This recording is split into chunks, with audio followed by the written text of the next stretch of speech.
last fire will rise.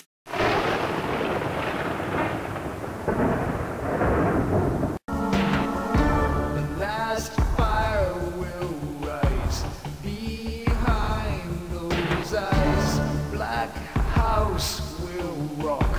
Blind boys don't lie. Immortal fear, that voice so clear.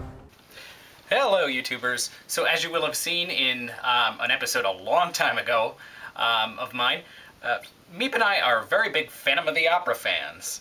So imagine our excitement recently when we've heard that for a long time Andrew Lloyd Weber was actually planning a sequel to the Phantom of the Opera, and actually not too long ago it actually came out. It's not yet playing in the United States, but in London and Australia it's playing Love Never Dies. Now, recently we found out that our local movie theaters were actually going to be doing a showing of this, so they had filmed it and we're actually going to show it in the movie theater, so you know, that was really cool. We were really excited to see that. So we went and see it. We went and saw, and I figure I'll come here and tell you guys what we thought.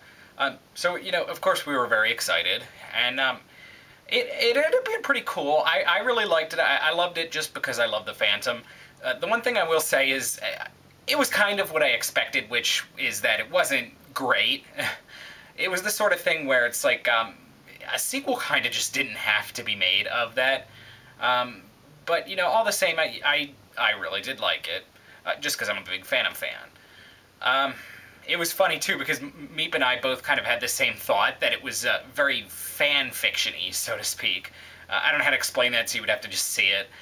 So anyway, all the regulars are back. The story basically is that the Phantom now has fled after the events of the last play, and he fled to America, more specifically New York and Coney Island. At Coney Island, he has his own show that he's created. It's kind of like a freak show, a variety show, basically. It actually stars people from the previous play, Meg Giry, and she's there along with her mother, Madame Giry. Now, as it turns out, Christine has received an offer to come to America to sing. And they've taken this, her and Raoul are married and have a child, Gustav. It turns out that they accept the offer because Raoul has a lot of gambling debts, so they're kind of in desperate need of the money. And that's what brings them to Coney Island, where they will eventually run into the Phantom again. So, you know, like I said, it was really good. I definitely would recommend it to fans of the Phantom of the Opera. But I will say that, you know, I didn't think it was as good. A lot of the songs weren't all that catchy, weren't really all that good. Personally, my favorite was The Beauty Underneath. It had kind of like a rock feel to it. It was pretty cool. I liked that song. Mostly, the complaints I had are, for the most part, that the songs weren't quite as memorable, and the Phantom himself kind of, I don't know how to explain it, just didn't quite seem as badass, I guess.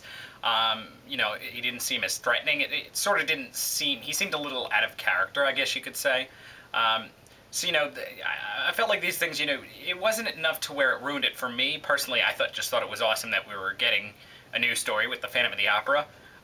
But I could see whereas maybe hardcore Phantom fans might not kind of have liked it quite as much. But in general, it was something that didn't have to be made, but I'm glad to have seen it rather than not. So it was pretty cool, and I won't spoil the ending or anything for you, but it kind of answers a lot of the questions that you may have had after the end of the other play. So, you know, I definitely highly recommend it if you're a big Phantom fan. Otherwise, I would pass it up in favor of the first.